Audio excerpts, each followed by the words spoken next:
আসসালামু আলাইকুম ওয়া রাহমাতুল্লাহি ওয়া বারাকাতুহু। আলহামদুলিল্লাহি রাব্বিল আলামিন ওয়াস সালাতু ওয়াস সালামু আলা রাসূলিহিল কারীম ওয়া খাতামান নাবিয়্যিন নবিয়িনা মুহাম্মদ ওয়া আলা আলিহি ওয়া সাহবিহি আজমাইন। সুপ্রিয় দর্শক, পৃথিবীর যে প্রান্ত থেকে আপনারা এই মুহূর্তে এটেন বাংলার টিভি স্ক্রিনের সামনে আছেন, সকলকে স্বাগত জানাচ্ছি।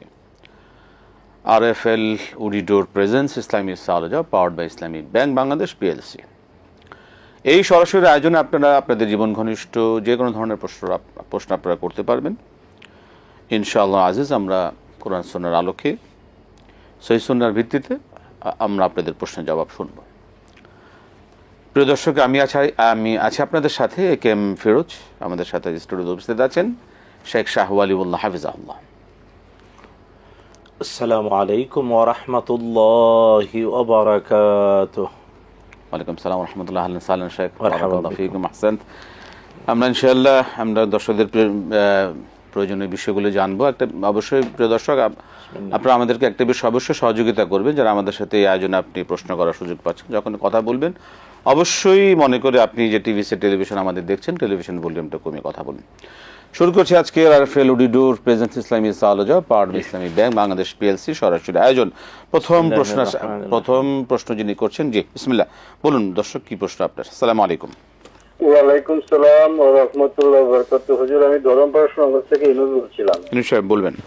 হুজুর, আমার তিনটা প্রশ্ন। প্রথম প্রশ্নটা হলো যে সমস্ত সাহাবে কারামি রাসূল সাল্লাল্লাহু আলাইহি ওয়াসাল্লামের প্রিয় ছিলেন। প্রশ্ন হলো অধিকতর প্রিয় সাহাবা কারা ছিলেন, যারা রাসূল সাল্লাল্লাহু আলাইহি ওয়াসাল্লামের কাছাকাছি সবসময় কাছাকাছি থাকতেন।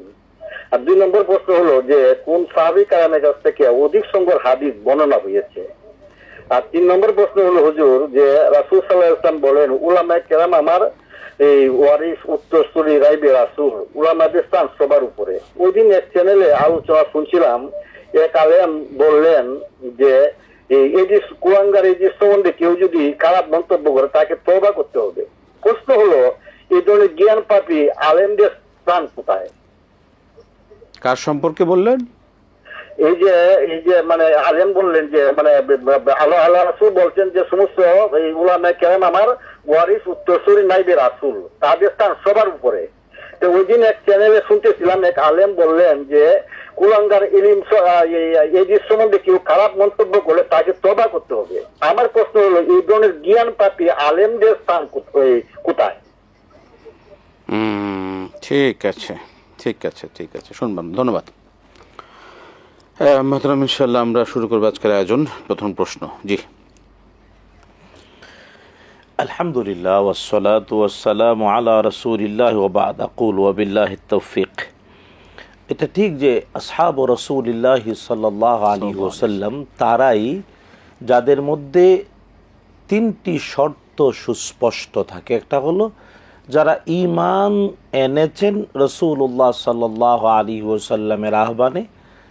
দুই নাম্বার, রাসূলুল্লাহ সাল্লাল্লাহু আলাইহি ওয়াসাল্লামকে ঈমান সহ নিজের চর্মচোখে দেখেছেন।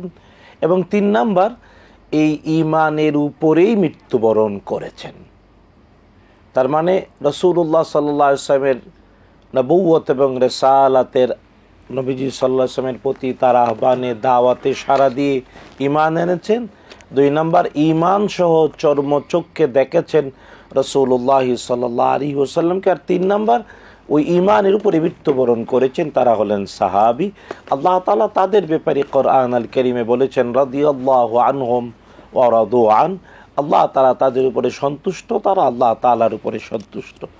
তবে রাসূলুল্লাহ সাল্লাল্লাহু তাআলা আলাইহি ওয়াসাল্লামের অধিক প্রিয় সাহাবী কারা? আসলে এই ক্ষেত্রে এক এক কাজে কয়েকজন করে করে প্রিয় ছিলেন। যেমন আজান দেওয়ার ব্যাপারে দুইজন ছিলেন, একজন বেলাল রাদিয়াল্লাহু আনহু, আরেকজন আব্দুল্লাহ ইবনে উম্মে মাকতুম রাদিয়াল্লাহু আনহু। শুধু তাই না, রাসূলুল্লাহ সাল্লাল্লাহু আলাইহি ওয়াসাল্লামকে পরামর্শ দেওয়ার ক্ষেত্রে দেশ, জাতি, রাষ্ট্র পরিচালনায়, উম্মাহ পরিচালনায় রাসূলুল্লাহ সাল্লাল্লাহু আলাইহি ওয়াসাল্লামের অতি কাছে থাকতেন আবু বকর সিদ্দিক, উমর আল ফারুক, উসমান ইবনে আফফান, আলী ইবনে আবি তালিব সহ আশরাতুল মুবাশশারা যারা, তারা প্রায় সবাই। শুধু তাই না, আবার রাসূলুল্লাহ সাল্লাল্লাহু তাআলা আলাইহি ওয়াসাল্লামের স্ত্রীগণ তার কাছে অতি প্রিয় ছিলেন। তবে তাদের মধ্যেও উম্মুল মুমিনিন সিদ্দিকা বিনতু সিদ্দিক আয়েশা রাদিয়াল্লাহু তাআলা আনহা ওয়া আরদাহা, তিনি রাসূলুল্লাহ সাল্লাল্লাহু আলাইহি ওয়াসাল্লামের কাছে আরো বেশি প্রিয় ছিলেন, কারণ তিনি রাসূলুল্লাহ সাল্লাল্লাহু আলাইহি ওয়াসাল্লাম পৃথিবী থেকে বিদায় নেওয়ার পরেও প্রায় 50 বছরের বেশি বেঁচে ছিলেন, আর তিনি উম্মাহকে জ্ঞান শিখিয়েছেন, অনেক বেশি হাদিস বর্ণনা করেছেন। সুতরাং মানে রাসূল সাল্লাল্লাহু আলাইহি ওয়াসাল্লামের স্ত্রীদের মধ্যে সবচেয়ে বেশি বর্ণনাকারী হাদিস বর্ণনা। শুধু তাই না, রাসূলুল্লাহ সাল্লাল্লাহু তাআলা আলাইহি ওয়াসাল্লামের সাথে যুদ্ধে অংশগ্রহণ, শুধু তাই না, রাসূলুল্লাহ সাল্লাল্লাহু আলাইহি ওয়াসাল্লামের দূত হিসেবে ঠিক এক এক পর্যায়ে বেশ কিছু সাহাবী রাসূলুল্লাহ সাল্লাল্লাহু আলাইহি ওয়াসাল্লামের পিছনে, যেমন ওহী লেখক সাহাবী, রাসূলুল্লাহ সাল্লাল্লাহু আলাইহি ওয়াসাল্লামের উপরে যা নাজিল হতো তাই তারা লিখতেন। তো ওহী লেখকরা প্রায় 21-22 জন, ধারাবাহিকভাবে সুস্পষ্ট প্রমাণিত। সুতরাং মানে রাসূলুল্লাহ সাল্লাল্লাহু আলাইহি ওয়াসাল্লামের অধিক প্রিয় সাহাবী বলতে গেলে এইভাবে ক্যাটাগরিক্যালি ভাগ করে বলতে হবে। ওহী লেখক সাহাবী, মুয়াজ্জিন সাহাবী, যুদ্ধের ক্ষেত্রে সহযোগী সাহাবী, শুধু তাই না, রাসূলুল্লাহ সাল্লাল্লাহু আলাইহি ওয়াসাল্লামের রাষ্ট্র পরিচালনায় পরামর্শক হিসেবে সাহাবী, এই ধরনের পরিবারের মধ্যে যারা এইভাবে রাসূলুল্লাহ সাল্লাল্লাহু আলাইহি ওয়াসাল্লামের অধিক প্রিয় ছিলেন, এক এক সেক্টরে অনেকজন। অবশ্যই জি। অধিক হাদিস বর্ণনাকারী সাহাবী কারা ছিলেন? অধিক হাদিস বর্ণনাকারী সাহাবী আবু হুরায়রা আল মুকাথিরুন বলা হয়, এটা হাদিসের পরিভাষায়। যারা অনেক বেশি হাদিস বর্ণনা করেছেন তাদেরকে বলা হয় আল মুকাথিরুন। এদের মধ্যে আবু হুরায়রা রাদিয়াল্লাহু তাআলা, তারপরে আমাদের মা উম্মুল মুমিনিন সিদ্দিকা বিনতু সিদ্দিক ফাতিমাতু মানে আয়েশা রাদিয়াল্লাহু তাআলা আনহা, তিনি। শুধু তাই না, আশরাতুল মুবাশশারা যারা, এবং বিশেষ করে 4 খলিফা, তারাও হাদিস বর্ণনা করেছেন, কিন্তু অনেক বেশি বর্ণনা করেছেন আবু হুরায়রা এবং আয়েশা রাদিয়াল্লাহু তাআলা আনহা। জি, আমরা যাচ্ছি পরবর্তী প্রশ্ন। দর্শক বলুন। আসসালামু আলাইকুম। ওয়ালাইকুম সালাম। জি, ভালো আছেন আপনারা? আলহামদুলিল্লাহ। বলুন, কি প্রশ্ন? জি, শুনতে পাচ্ছেন? জি, শুনছি, বলুন। হ্যাঁ, আমার একটি প্রশ্ন আছে, যে এখানে হলো যে কোন স্বামী যদি সালাত না করে তাহলে তার ফ্যামিলিকে কি সে বাধ্য করতে পারবে? যেখানে একটা মাসালা আছে যে নিজে আমল না করলে আমল করার জন্য কাউকে বলা যাবে না, সেক্ষেত্রে নিজের ফ্যামিলির মধ্যে স্বামী না আদায় করলে তার পরিবারকে কি আদায় করতে বাধ্য করতে পারবে ইসলাম মানতে, যদি সালাত না করে? উদাহরণ এটা আমি জানতে চাচ্ছি। উদাহরণ যেমন বলুন, কি আপনার কিরকম সেটা? ধরেন স্বামী সালাত করে না, কিন্তু ফ্যামিলিকে কি বাধ্য করতে পারবে ইসলাম মানতে? এটা আমি জানতে চাচ্ছি। আচ্ছা আচ্ছা আচ্ছা, নিজে ইসলামী শরিয়া আমল না করে, না মেনে পরিবারকে এই বিষয়ে জোর দেওয়া বা তাকিদ করা, এটাই তো বলছেন, তাই তো? এমনও তো আছে যেটা শুনেছি যে স্বামীর জন্য মানে যদি পরিবার না কোনো করে স্বামী দায়ী থাকবে, সেক্ষেত্রে মাসালাটা কি হবে? আচ্ছা আচ্ছা আচ্ছা, স্বামী না করে পরিবারকে প্রেশার করা। ঠিক আছে, ধন্যবাদ। মোহতারাম, এর আগে যে প্রশ্ন করে আল উলামা ওয়ারাসাতুল আম্বিয়া, এর বিষয়ে যে কি বললেন? না, ব্যাপারটা হলো, আমরা একটা জিনিস ইউনূস সাহেবকে বলতে চাই, বা এই ধরনের যারা প্রশ্ন করেন, আপনারা যারা প্রশ্ন করেন প্রশ্নের লিমিটটা ক্রস করবেন না। তাই কোনো আলেম ওলামা তাদের ব্যাপারে মন্তব্য করতে, একজন মানুষ ভুল বলতেই পারে, তার ফিলসফি ভুল হতে পারে, কিন্তু আপনি তার ব্যাপারে মন্তব্য করাটা অশালীন। আমরা এই অভদ্রতাটাকে, আমরা এই মূর্খতাটাকে কখনো সাপোর্ট করি না। সুতরাং ইউনূস সাহেব, আপনি প্রশ্ন করেন, আপনি আপনার জ্ঞানের লিমিট অনুযায়ী যতটুকুন বাস্তব তা বলবেন, কোনো মন্তব্য করুন। তাহলে আমাদেরকে প্রশ্ন করলেন কেন? আপনিই তো সব বলে দিয়ে দিলেন, তা আমরা আর কি বলবো? সুতরাং এই জিনিসগুলো সতর্ক। আর আমরা এটা জাতীয় একটা সম্প্রচার, সুতরাং এখানে প্রত্যেককে তার নিজের সীমানা বুঝে কথা বলা উচিত। এটা আমি বিনীত অনুরোধ করছি সকল দর্শক শ্রোতা সবার প্রতি বিনীতভাবে। হ্যাঁ, এখন প্রশ্নটা হলো যে, হ্যাঁ, এজিদ সম্পর্কে যদি কেউ খারাপ ধারণা, আমি যা বুঝেছি এজিদের ব্যাপারেই তো বললেন, তাহলে তাকে তওবা। ব্যাপারটা হলো যে কারো ব্যাপারে মিথ্যা বা অন্যায় বলা যাবে না, কিন্তু হ্যাঁ, এজিদ কারবালার ঘটনা সহ এজিদের প্রায় 3 বছরের শাসন আমলে 3টি হৃদয় বিদারক, মর্মান্তিক, কষ্টদায়ক, ইতিহাসে কলঙ্কজনক 3টি বিষয়ে ঘটেছে, এজিদ একটারও বিচার করেন নাই। সুতরাং এটার দায় তো তার উপরে আসেই। এজিদ প্রায় 3 বছর ক্ষমতায় ছিলেন। 3টি ঘটনা, একটা হলো কারবালার ঘটনা, কারবালার যারা ক্রীড়নক ছিল তাদের কারও এজিদ বিচার করেছে কোনোভাবেই প্রমাণ নাই। 2 নম্বর, মক্কাতুল মুকাররমায় কাবা একেবারে হারামে আক্রমণ করা, এবং এটা খুব হৃদয় বিদারক করুণ কাহিনী। 3 নম্বর, মদিনায় আক্রমণ, হাররার যুদ্ধ। এই 3টি ঘটনা 3 বছরে ঘটেছে। একটারও শাসক হিসেবে বিচার করা, অপরাধীর শাস্তি বিধান করা আমরা কোনোভাবেই পাই না। সুতরাং এটা ঠিক যে কোনো আলেম হয়তো কোনো ব্যাপারে বলতে পারে, কিন্তু এটা ঠিক যে এজিদ যা করেছে তার দায় অবশ্যই তাকে দিতে হবে, যা করেনি তার দায় দেয়া যাবে না। এই জন্যে স্পেসিফিক নির্দিষ্ট করে বলতে হবে, কিন্তু তাই বলে ওই জ্ঞান পাবি সকল শব্দ আপনাদের বলা উচিত না। আল্লাহ হেদায়েত নসিব করুন। জি, আমরা প্রশ্নে যাব। জি, দর্শক বলবেন। আসসালামু আলাইকুম। ইসমে আজম কি এবং ইসমে আজম কিভাবে পড়তে হয়, আর মানে সবচেয়ে সেরা ইসমে আজম তো অনেকগুলি আছে, কিন্তু সবচেয়ে সেরা যে ইসমে আজম ওটা একটু হুজুরকে মানে বিনীত ভাবে বলতেছি, অনুরোধ আমাকে একটু বলবে এবং কিভাবে এটা আদায় করতে হয় এই নিয়মটা একটু বলে দিবেন, এটাই প্রশ্ন। আসসালামু আলাইকুম। স্বামী নিজে আমল না করে পরিবারকে যদি আমল করতে বলে, এটা কি ঠিক কি না? আর পরিবার যদি কোনো কারণে আমল না করে, সেই দায়িত্ব কি পরিবারের প্রধান স্বামী হিসেবে তার উপর বর্তায় কিনা? আসলে প্রথম হলো যে এটা খুব নিন্দনীয় নিজে না করে কোনো কিছু কাউকে আদেশ করা বা বলা। আল্লাহ তাআলা নিজেই বলেছেন, লিমা তাকুলুনা মা লা তাফআলুন, কেন বলো এমনটা যা তোমরা করো না। কাবুরা মাকতান ইনদাল্লাহ, আল্লাহ স্পষ্ট করেন আল্লাহর কাছে ভীষণ রাগের কারণ আন তাকুলু মা লা তাফআলুন, যা করো না তা বলাটা আল্লাহর কাছে ভীষণ ভয়ানক রাগের কারণ। সুতরাং এর থেকে বেঁচে থাকতে হবে। তবে আবার পরিবারের প্রধান হিসেবে পুষ্যদের উপরে তার দায়, যেমন লালন পালন করার দায়িত্ব, ভালো কাজের আদেশ করা, মন্দ কাজের নিষেধ করাটাও দায়িত্ব। এবং এই জন্যও জিজ্ঞাসিত হতে হবে। যেমন দেখুন, রাসূলুল্লাহ সাল্লাল্লাহু তাআলা অগ্রিম জানিয়ে দিলেন, দাইয়ুস আদ-দাইয়ুস লা ইয়াদখুলুল জান্নাহ, দাইয়ুস কখনো জান্নাতে প্রবেশ করবে না। রাসূলুল্লাহ সাল্লাল্লাহু আলাইহি ওয়াসাল্লামের বক্তব্য মুহাদ্দিসিন কেরাম স্পষ্ট করে বলেছেন। দাইয়ুসের পরিচয় কি? হাদিস দ্বারাই প্রমাণিত। ওই ব্যক্তির নাম দাইয়ুস যে নিজে নামাজ, রোজা, হজ, যাকাত সবই করে, কিন্তু তার মেয়ে, তার মা, তার স্ত্রী, তার আপন বোন, এরা, তার আপন পুত্রবধূ, এরা পর্দা করে না, আর সে দিব্যিতা মেনে চলছে। এর নাম দাইয়ুস।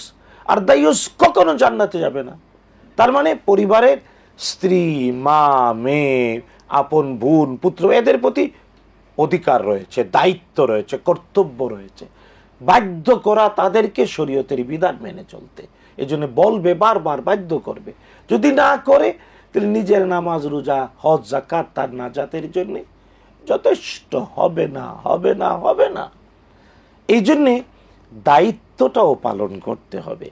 তবে এই ক্ষেত্রে দায়িত্ব পালন করতে গিয়ে নিজেকেও ওই কাজ করতে হবে যা ভালো, আর নিজেও বেঁচে থাকতে হবে মন্দ থেকে।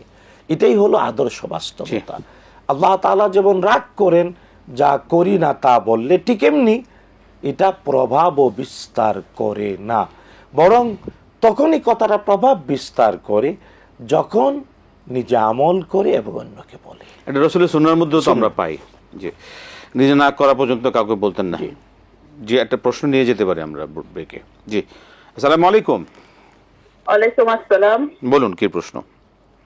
আমি আসলে ওয়ালাইকুম আসসালাম। আমি আসলে জন্মগতভাবেই বাম হাতে কাজ করি। আছে না বাম হাত ডান হাত এভাবে কাজ করে, তো আমার বাম হাতে একটু শক্তি বেশি। ভয়ঙ্কর ব্যাপার, জি বলুন। এখন এইটা কি ইসলামে কোনো ব্যাখ্যা আছে, বা আমি অনেক সুন্নাহ থেকে হয়তো আমি স্বভাবগত ভাবেই আমি অনেক সুন্নাহ পালন করতে পারি না, আমি ডান হাতে দিব, দেখা যাবে সেটা আমি বাম হাতে করে ফেলছি, এতে কি আমার গুনাহ হচ্ছে? বা বাম হাতে যারা কাজ করে এই সম্পর্কে হাদিস কোরআনে কোনো ব্যাখ্যা আছে কি, একটু জানাবেন। ভালো ভালো প্রশ্ন। অনেকেই লেফটিস্ট আমরা দেখে থাকি, আসলে তারা কি করছেন এই বিষয়ে আমরা শুনবো। ধন্যবাদ। মতন আমরা আসি এই প্রশ্ন জবাব, আরো অনেকগুলো প্রশ্ন আমরা জবাব শুনবো। প্রিয় দর্শক, আপনারা দেখছেন RFL উডিডোর প্রেজেন্স ইসলামী সাহায্য powered by Islami bank Bangladesh PLC। আমরা একটা বিরতিতে যাচ্ছি, ফিরছি বিরতির পর আবার ইনশাআল্লাহ আপনাদের সাথে সরাসরি আয়োজনে।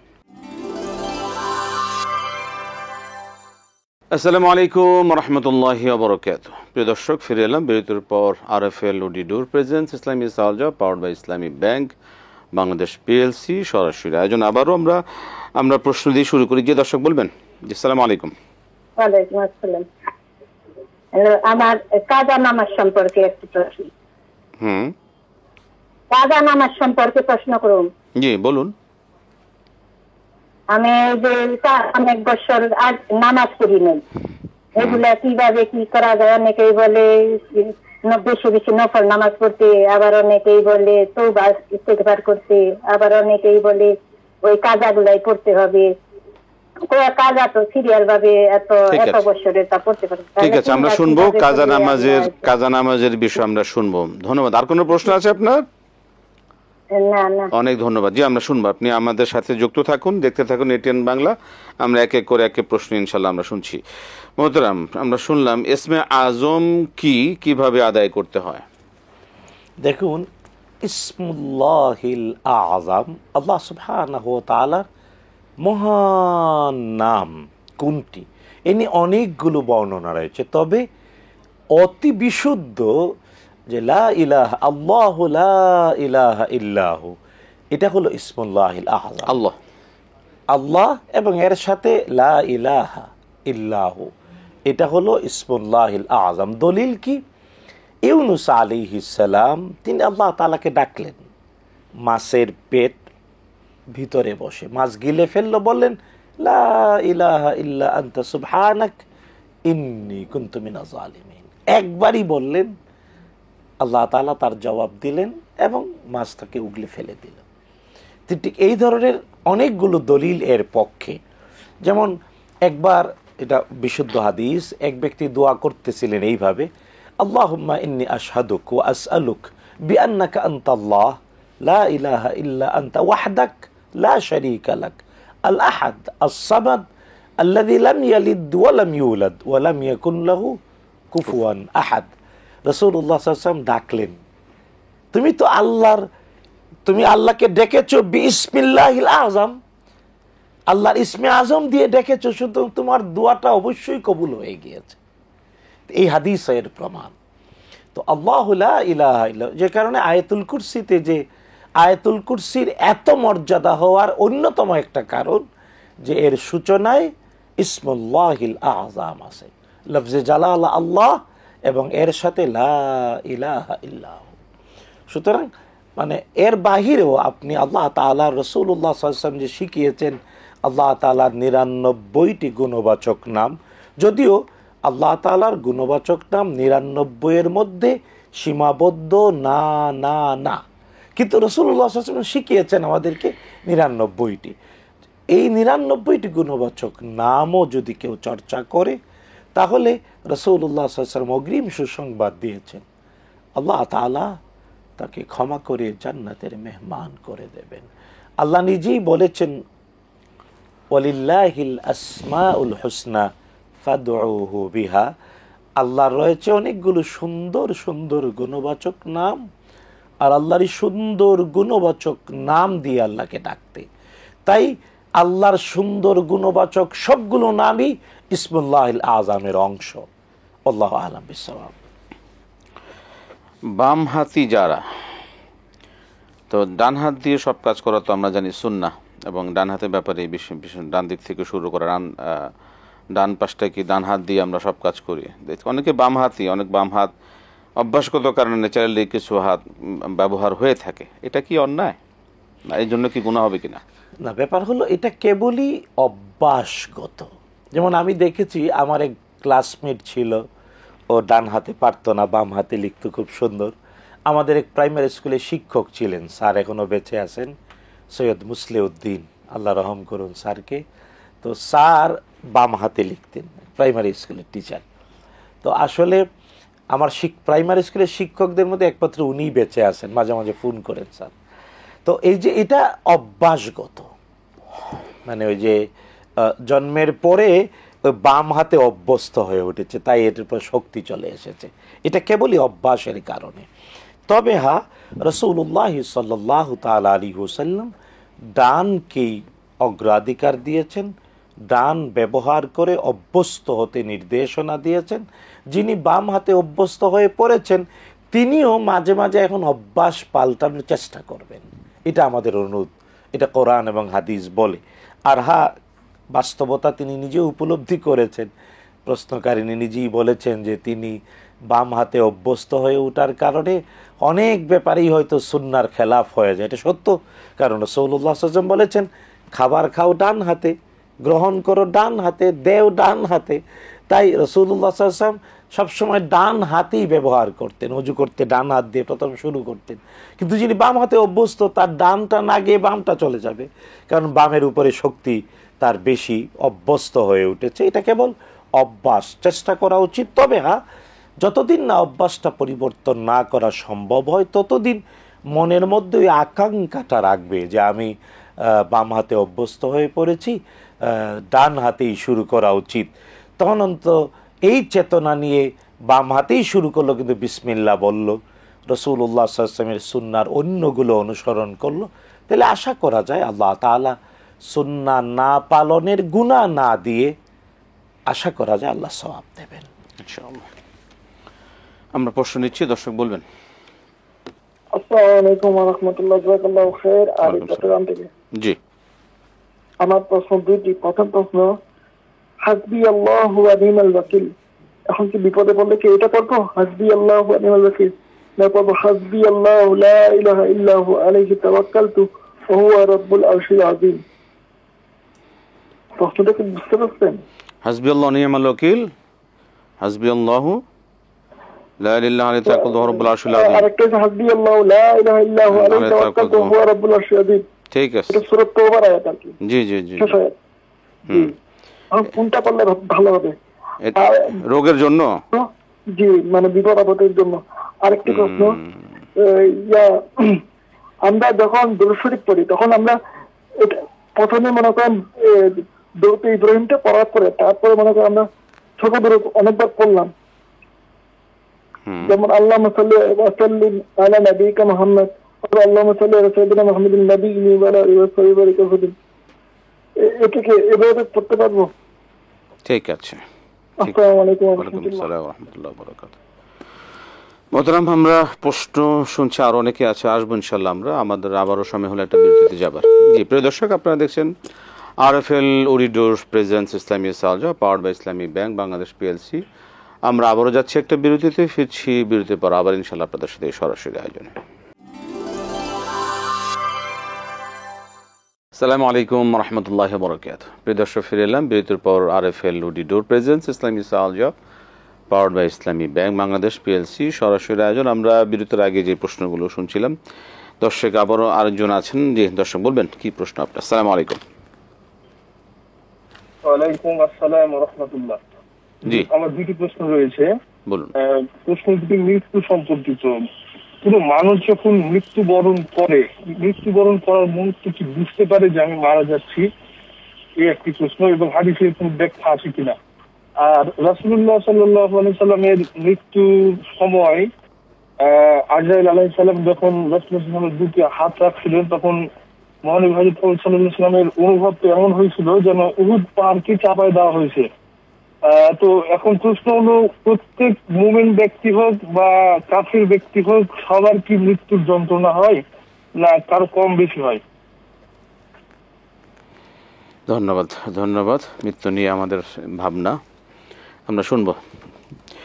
মোহতারাম, কাজা নামাজ নিয়ে কি করবেন? জীবন অনেক কাজা নামাজ হয়ে গেছে। আসলে মানে তওবা করতে হবে, আর তওবার মিনিমাম 3টি শর্ত থাকতে হবে। 1 নাম্বার, না পড়া নামাজগুলোর জন্যে লজ্জিত হওয়া, আল্লাহ তাআলার কাছে কান্নাকাটি করা সব সময়। 2 নাম্বার, ভবিষ্যতে আর ছেড়ে দেয়া যাবে না। 3 নাম্বার, এখন থেকে ঠিকমতো সালাত কায়েম করতে হবে, নামাজ ঠিকমতো পড়তে হবে। এই 3টি শর্ত, অতীতের জন্য লজ্জিত হওয়া, কান্নাকাটি করা সব সময়। 2 নাম্বার, ভবিষ্যতে আর কখনো ছেড়ে দেয়া যাবে না। 3 নাম্বার, এখন ঠিকমতো সালাত কায়েম করতে হবে, নামাজ আদায় করতে হবে। এই 3 শর্ত মেনে নিয়ে তওবা করলে আল্লাহর কাছে আশা করতে হবে যে আল্লাহ তওবা কবুল করেছেন।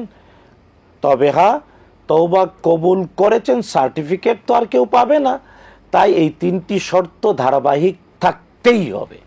তাইলে আপনি তওবা করেছেন।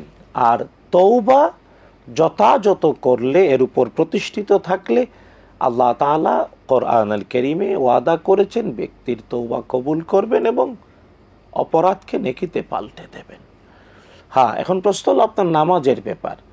নামাজের ব্যাপারে 2টি ফতোয়া। একটা আমাদের সাবকন্টিনেন্টের উলামারা বলেন এটা যাতে একটা সামাজিক শাস্তিও হয়, যে তুমি যে কয় বছর পড়ো নাই গনে গনে পড়ো, উমরি কাজা আদায় করো। এটা একটা সামাজিক শাস্তিও, যাতে করে কেউ এই শাস্তির ভয়েও নামাজ না ছাড়ে, যে কয়টা ছাড়লাম গনে গনে করতেই হবে। এটা আমাদের উলামারা বলেন। কিন্তু পৃথিবীর জমহুর উলামাদের অভিমত বলেন যে না, তওবা ঠিক মতো করলে, 3টি শর্ত মেনটেন করে তওবা করলে পিছনেরগুলো গনে গনে আর লাগবে না, অবশ্যই এখন যথাযথ করবে। তবে এটা জানা উচিত যে 5 ওয়াক্ত পর্যন্ত সালাত যদি কোনো কারণে ছেড়ে দিতে হয়, কোনো কারণে, তাহলে অবশ্যই তা দোহরায়া পড়তে হবে। এর বেশি হলে তওবাই যথেষ্ট। আল্লাহু আ'লাম বিসসাওয়াব। পরবর্তী প্রশ্ন হচ্ছে যে হাসবি আল্লাহ নি'মাল ওয়াকিল এবং হাসবি আল্লাহ লা ইলাহা ইল্লাহু আলাইহি তাওয়াক্কালতু ওয়া হুয়া রাব্বুল আরশ, কোনটা রোগ এবং রোগের মুক্তি এবং বিপদ আপদ থেকে মুক্তির জন্য পড়া যেতে পারে? না, ব্যাপার হলো যে হাসবি আল্লাহু নি'মাল ওয়াকিল, হাসবি আল্লাহু লা ইলাহা ইল্লাহু আলাইহি তাওয়াক্কালতু ওয়া হুয়া রাব্বুল আরশিল আযীম, এই ধরনের বিভিন্ন সেগায়, বিভিন্ন শব্দে কোরআন এবং সুন্নায় রয়েছে। আপনার যখন যেটা সহজ ভালো লাগে এটাই পড়বেন। তবে এই চেতনা নিয়ে, কারণ ইবনে কাসির বর্ণনা করেছেন ইব্রাহিম আলাইহিস সালাতু ওয়াস সালামকে যখন নমরুজ আগুনে নিক্ষেপ করলো, আর নিক্ষেপ করার জন্য চরকিতে বেঁধে দেয়া হলো, তখন চরকি ঘুরানো হচ্ছে, তিনি প্রজ্বলিত অগ্নিকুণ্ডে নিক্ষিপ্ত হয়ে যাবেন। ওই মুহূর্তে জিবরিল আলাইহিস সালাম এসে বললেন, আলাকা হাজা ইয়া ইব্রাহিম, হে ইব্রাহিম আপনার কোনো প্রয়োজন আছে? ইব্রাহিম তখনও আল্লাহ তাআলার উপরে ভরসা রেখে জিবরিলকে ঠেটানি দিলেন, বলেন ইম্মা ইলাইকা ফালা, জিবরিল তুমি যে নিজের থেকে এসে থাকো, দরকার নাই, যাও, কারণ আমি এমন আল্লাহর গোলাম যিনি সব দেখেন, সব জানেন। এবং বললেন হাসবি আল্লাহ, যথেষ্ট আমার জন্য আল্লাহ তাআলা। আল্লাহ তাআলা ইব্রাহিম আলাইহিস সালাতু ওয়াস সালামের হাসবি আল্লাহ, আল্লাহই যথেষ্ট এর উত্তর দিলেন পৃথিবীর স্বাভাবিকতা বন্ধ করে দিয়ে। অর্থাৎ আগুন জ্বালাবে, কারণ এখন বর্তমান সময়ে মানে এমনকি ইব্রাহিম আলাইহিস সালাম ছাড়া, ওই মুহূর্ত ছাড়া যে কেউ আগুনে হাত দেন আগুন পুড়বে। কিন্তু আল্লাহ তাআলা ওই মুহূর্তে ইব্রাহিম আলাইহিস সালাতু ওয়াস সালামের জন্য আগুনের স্বাভাবিকতা বন্ধ করে পাল্টে দিলেন। আল্লাহ আদেশ করে বললেন, ইয়া নারু কুনি বারদান ওয়া সালামান আলা ইব্রাহিম, আগুন তুমি আরামদায়ক ঠান্ডা হয়ে যাও ইব্রাহিম আলাইহিস সালামের জন্য। হাসবি আল্লাহর মর্যাদা এই, যে আল্লাহকে নিজের জন্য যথেষ্ট মনে করে আল্লাহ সবকিছু বন্ধ করে দিয়ে নিজের ক্ষমতা দিয়ে তাকে উদ্ধার করেন। এটাই ইব্রাহিমী ঈমানের বাস্তবতা। আর ইব্রাহিম আলাইহিস সালাম দোয়া করে বলেছিলেন হাসবি আল্লাহ। আল্লাহ তাআলা আমাদেরকেও ইব্রাহিম আলাইহিস সালাতু ওয়াস সালামের মতো ঈমানী চেতনা নিয়ে বলার তৌফিক দিন, যথেষ্ট আল্লাহ, হাসবি আল্লাহ বা হাসবুন আল্লাহ, আল্লাহ যথেষ্ট আমার জন্যে অথবা আল্লাহ যথেষ্ট আমাদের জন্যে। হাসবি আল্লাহ মানে আমার জন্য যথেষ্ট, আর হাসবুন আল্লাহ আমাদের জন্য আল্লাহ যথেষ্ট।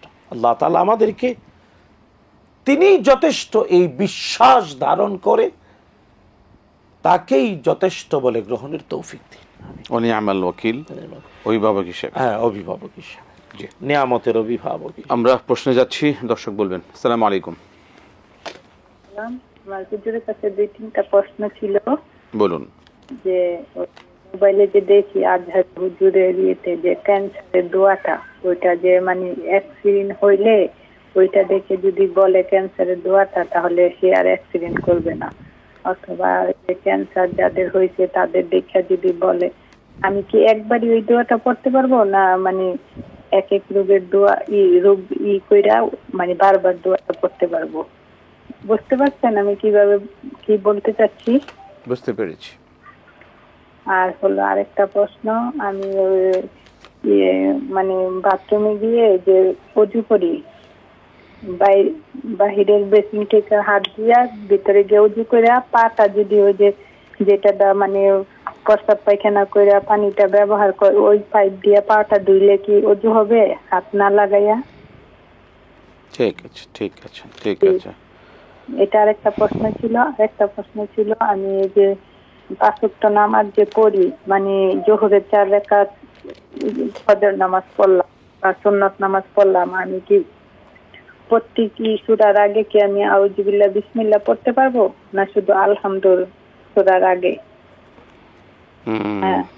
আরেকটা প্রশ্ন, ওই যে আয়াতুল কুরসি পড়া, এটা কি প্রত্যেক 4 রাকাত জোহরের পড়লাম, সুন্নত ফজর 4 রাকাত পড়লাম জোহরের, প্রত্যেকবারই কি আয়াতুল কুরসি পড়তে হবে নাকি শুধু ফরজ নামাজ পড়ার পরে? এই প্রশ্ন আমার ছিল। আচ্ছা, ওয়ালাইকুম আসসালাম ওয়া রাহমাতুল্লাহি ওয়া বারাকাতুহু। ধন্যবাদ। আমরা শুনবো ভালো ভালো প্রশ্ন। এর আগে যে প্রশ্নগুলো আমরা শুনছিলাম, দরুদ ইব্রাহিম যেটা বললেন, এটা কি ওই প্রথম ইব্রাহিম পড়ে অন্য অন্য দরুদগুলো পড়তে হবে নাকি না কিভাবে পড়বো আমরা? না, এটা হলো যে রাসূলুল্লাহ সাল্লাল্লাহু তাআলা আলাইহি ওয়াসাল্লামের প্রতি দরুদ পাঠের যে বিশুদ্ধ শব্দাবলী হাদিসের বিভিন্নভাবে যেভাবে প্রমাণিত, এটা আপনি মানে নামাজে যে আমরা দুরুদ ইব্রাহিমী আমরা বলি, কিন্তু কোরআন হাদিসের কোথাও এটাকে দুরুদ ইব্রাহিমী নাম দেয়া হয়নি। এটা আমরা বুঝার জন্য বলছি, এভাবে না বলাই ভালো। বলা উচিত যে নামাজে যে দুরুদ আমরা পড়ি, হ্যাঁ নামাজে যে দুরুদ পড়ি, এর বাহিরে আরও অনেকগুলো বিশুদ্ধ প্রমাণিত দুরুদ রয়েছে। তা আপনি সবগুলো যতগুলো বিশুদ্ধ প্রমাণিত সবগুলোই পড়তে পারবেন এবং সবগুলোই পড়া ভালো। তবে হ্যাঁ, নামাজে বা সালাতে যে দুরুদ পড়ি এটা অতি বিশুদ্ধ, কোনো সন্দেহ না, এবং সবাই পারে আলহামদুলিল্লাহ। এই জন্য এটাকে বেশি অগ্রাধিকার দেওয়াটা ভালো। সুতরাং অনেকগুলো প্রশ্ন আমাদের কাছে আছে, আরও অনেকে অনলাইনেও আছেন, কিন্তু আজকে আমাদের সময় একদম শেষ প্রান্তে চলে এসেছি। আপনাকে অসংখ্য ধন্যবাদ জানাচ্ছি। জাযাকাল্লাহ খায়র, বারাকাল্লাহু ফিকুম। আমাদের শেষ করতে হচ্ছে আজকে। প্রিয় দর্শক, জি আমরা এইমাত্র শুনলাম 1 মিনিট আছে, এখন আবার শুনছি আরো 2 মিনিট আমরা পেয়েছি। তা আমরা সময় যেহেতু পেলাম, সব জবাবগুলো শুনে মতাম। মৃত্যুর সময় কি বোঝেন কিনা? যখন মৃত্যুর সময় ঘনিয়ে আসে, সাকারাতুল মাউত, যখন সাকরাত শুরু হয়, ওয়াজাআত সাকারাতুল মাউত বিল হক, কোরআন আল কারীমে রয়েছে। সাকারাত কি? সাকারাত হলো ব্যক্তির পায়ের পাতা থেকে মৃত্যুর ডিপার্টমেন্টের ফেরেশতারা কাজ শুরু করেন, অর্থাৎ প্রাণটা সমস্ত শরীরে দৌড়াদৌড়ি করে, এটা যাতে আর দৌড়াতে না পারে তাই এটাকে গ্রেফতার করে করে এনে ফালাউলা ইদা বালাগাতিল হুলকুম, কণ্ঠনালীতে খুঁটি দেন। তো যখন সাকরাত শুরু হয়ে যায় তখন ব্যক্তি বুঝতে পারে সে আর পৃথিবীতে বেঁচে থাকবে না, কিন্তু তখনও সে দুনিয়ায় আর দেখতে পায় আখিরাত এবং তার চিরন্তন ঠিকানা। এই জন্যে সাকরাত শুরু হয়ে গেলে ব্যক্তি বুঝতে পারে তার মৃত্যু শুরু হয়ে গিয়েছে এবং ওই মুহূর্তে প্রত্যেক মানুষ একটা কাজ করার আকাঙ্ক্ষা করে, যেটা সূরাতুল মুনাফিকুনের 10 নম্বর আয়াতে আল্লাহ বলেছেন, প্রত্যেকে আকাঙ্ক্ষা করে আল্লাহ একটা মুহূর্ত সুযোগ দাও, তাহলে আমি সদকা করব, সাদাকা। এই জন্য সাকরাত শুরু হলে তার আপনজনের দায়িত্ব ওই ব্যক্তির পক্ষে হালাল টাকা থেকে আল্লাহর জন্য দান করা, সাদাকা করা। সাকারাত বলতে হলো মৃত্যু যন্ত্রণা, মৃত্যুর প্রক্রিয়া, যন্ত্রণা না, প্রক্রিয়া। এখন প্রশ্ন হলো, হ্যাঁ সাকরাতের একটা কষ্ট আছে, আমরা শেষ করব। রাসূলুল্লাহ সাল্লাল্লাহু আলাইহি ওয়াসাল্লাম নিজেও বলেছেন, এবং প্রশ্নকারী যেভাবে বললেন যে রাসূল সাল্লাল্লাহু আলাইহি ওয়াসাল্লাম মালাকুল মউত তার কেবল শাহাদত আঙ্গুলি রাসূল সাল্লাল্লাহু আলাইহি ওয়াসাল্লামের পবিত্র বুকের উপরে রেখেছিলেন। নবীজি বলছেন যে উহুদ পাহাড় আমার বুকের উপরে। হ্যাঁ, এটা সত্য বর্ণনা, কারণ সাকারাতের কষ্ট আছে, মৃত্যুর প্রক্রিয়ার একটা কষ্ট আছে। আল্লাহ তাআলা আমাদের সবার জন্য তা সহজ করে। আমিন, আল্লাহুম্মা আমিন। এটাই হচ্ছে আজকে আমাদের সবচেয়ে বড় দোয়া। প্রিয় দর্শক, সাকরাতুল মাউত আল্লাহ পাক আমাদের সকলকে শান্তিময় করুন, এবং আমরা যেন শান্তিপূর্ণ একটি মৃত্যু যেন আমরা লাভ করতে পারি, যন্ত্রণা মুক্ত, কষ্ট মুক্ত। এটা আমাদের সকলেরই আমাদের বাসনা, আমাদের কামনা। আল্লাহ পাক আমাদের সকলকে এই মৃত্যু যন্ত্রণা থেকে হেফাজত করুন। মোহতারাম, আজকে আমরা শেষ করতে হচ্ছে, আপনাকে আবারও ধন্যবাদ জানাচ্ছি। বারাকাল্লাহু ফিকুম। যে প্রশ্নগুলো ইনশাআল্লাহ আপনি আগামীকাল অবশ্যই আছেন ইনশাআল্লাহ। প্রিয় দর্শক, আজকে আমরা শেষ করতে হচ্ছে, অনেকগুলো প্রশ্ন রয়ে গেল, অনেকে অপেক্ষা আছেন লাইনে। আপনারা চিন্তিত হবেন না, হতাশ হবেন না। আগামী দিন ইনশাআল্লাহ আমাদের এই সময় আবার এই অনুষ্ঠান প্রচারিত হবে সরাসরি। তখন অবশ্যই আপনাদের প্রশ্নগুলো জবাব দিয়ে আমরা পরবর্তী প্রশ্নে যাব। আজকে বিদায় নিতে হচ্ছে। আল্লাহ পাক আমাদের সকলকে কবুল করুন। আসসালামু আলাইকুম ওয়া রাহমাতুল্লাহি ওয়া বারাকাতুহু।